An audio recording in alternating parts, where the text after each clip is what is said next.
This is Talk to Seattle, and I'm your host, Jason Rigdon. Today we have Joey Massa, who's running for Seattle City Council for the 6th District. How are you today? Good, sir. How are you doing? Doing pretty good. So could you tell me a little bit about yourself, maybe your background and experience? Yeah, as you said, my name is Joey Massa, and I'm running for City Council in the 6th District here in Seattle. I'm a Washington Army National Guard veteran. I've lived in the district here for about a decade and worked in various industries throughout the city. When I first moved to Seattle, I started working as a bouncer at the Crocodile. I've worked as a project manager in construction, as well as bartending and managing a bar here in Ballard. Ed, what made you decide to run for this office in particular? So I grew up watching my father work in various levels of local government. He was a leader within the Public School Employees Union while I was in elementary school and the youth.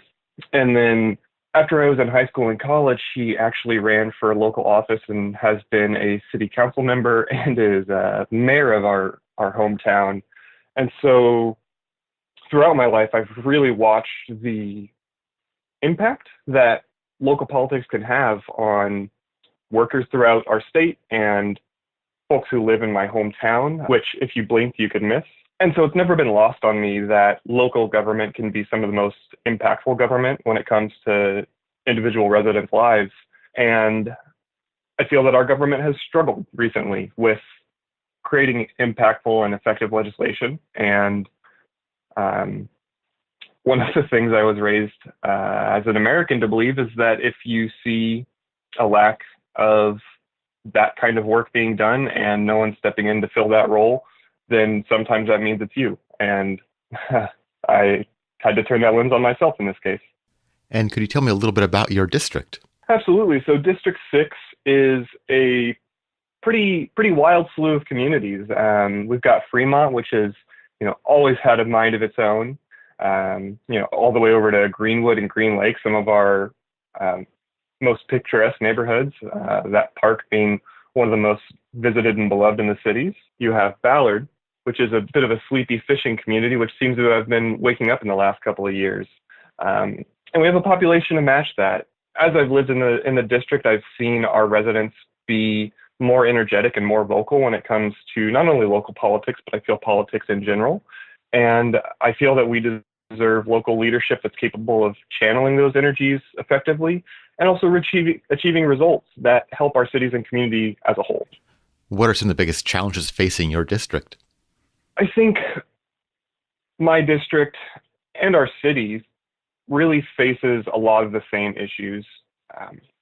Any candidate is going to talk about homelessness and how that's affecting not only our city, but our region. And, from my perspective, a big part of why I'm running is if I go to any residence I've lived in over the last 3 years, I can't walk, say, 5 blocks without encountering someone who's really struggling and trying to survive outside. And that wasn't always the case. It doesn't appear that current and past administrations have been able to take effective steps to address those needs. And so I think we need some fresh perspectives and some fresh problem-solving abilities. And for the city as a whole, what do you think the biggest challenges are? Again, as I said, homelessness, and I think that we see a lot of the impacts of disparity within our city as well. That impacts transportation, it's impacting housing, and you're really seeing kind of all of those things feed into each other in some direct and a lot of indirect ways. And I really think that when you start to address all of these issues in the various ways that they need to be tweaked or adjusted, you'll really start to see things work in a much more copacetic manner. So what can the city do to help homeless folks? When we talk about addressing the challenges with homelessness, I think it's really evident that these are some of the biggest challenges facing not only our city, but our region, state, and even country. And having experienced a form of homelessness in my past personally, it's also one of the hugest challenges you can face as an individual or as a family. And my belief personally is that really some of the things that help folks who are struggling the most are structure, shelter, community, and support networks. With support networks kind of being really more of an umbrella that encompasses all of those in some ways, but fills in some gaps in between as well. I've heard folks say that, the biggest thing a residenceless individual needs is a home or a house. And that's not true, but having a resident or having permanent shelter doesn't always equate to having security. And so we can't continue to address homelessness as a one-sided issue. It's multifaceted. It's a incredibly diverse challenge that needs a diverse array of solutions that you also somehow have to tie together in an effective way that keeps people out of the cycle that they're currently in and tries to move them into a more positive cycle or a more positive environment in general. Do you think the city has enough money to deal with the problem right now, or should we be looking at revenue increases? That's a really difficult question as well. I tend to be rather socially liberal and fiscally conservative when it comes to these kinds of things. And seems to me that our current administration would prefer to pump more money into existing solutions than to really attempt at more creative and, I want to say, difficult even solutions to those kinds of problems. And so I think you really need to show voters and residents that if you're going to raise additional funds, and if you're going to, especially, with the kinds of tens or hundreds of millions that people talk about in these situations, that you need to show if you're raising those funds, you're utilizing them in effective ways and not just repeating the same mistakes that have, or even not even the same mistakes, but just the same strategies that have proven ineffective at solving or reducing the rates of folks struggling that we're seeing today. And what can the city do to help improve our transportation system? So our transportation system, as I said, I think ties into our housing issues and our disparity issues in a lot of ways. And I think we're really just starting to realize the ramifications of that. When you look at urban density and its relation to transportation, you see that the higher the urban density, the less congestion you tend to have. If people can live where they work and work where they live, they tend to not need to congest roads so much. I feel like as a city, we've made a lot of changes that make that more difficult for folks. And in addition to, reducing some of those barriers, I think that there are some really effective and common sense ways we can improve our public transportation options in the short term. One of our biggest obstacles for transportation are obviously the large bodies of water that flank our city. However, if you look at our water taxi system, not only is it relatively clean and has a relatively low impact on the environment, it's also one of the most fiscally successful transportation programs we have. It's consistently under budget. Its returns on ridership fees are high when compared to even the national average.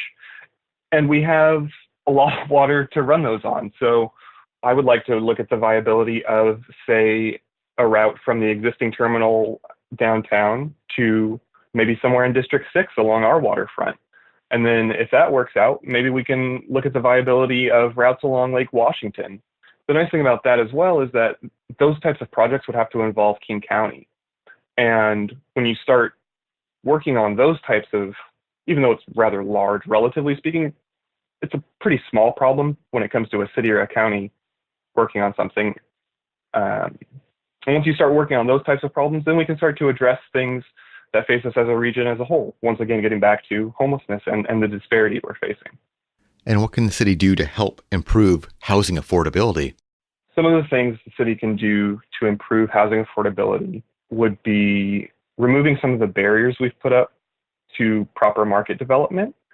I'm a really big opponent of the dorm style or micro dwelling legislation. To be honest, I don't know many 20, 30, and even some 40-something-year-old folks who don't live with either a partner or a friend in their own unsanctioned, quote-unquote, dorm-style housing. For our leadership to put barriers on creative housing solutions that would help level out our market costs is really unconscionable to me in this type of market. You know, folks are also going to talk about upzoning, and we've done a bit of that recently, and we should really look at the impact that that's going to create before we decide to rush and make more changes. I think that some of the recent MHA legislation has gotten tampered a bit more than I would prefer. But you know, that's how legislating works. Further, I think I've seen a lot of fairly interesting studies done recently that are showing our rental markets aren't being utilized as fully as they could be. Some articles published by The Stranger reporting as much as a quarter of our rental market downtown not being fully utilized, as well as a variety of cities that are finding that private short-term rental options are occupying a large portion of their market, you know, with Airbnb probably being the biggest name in that space.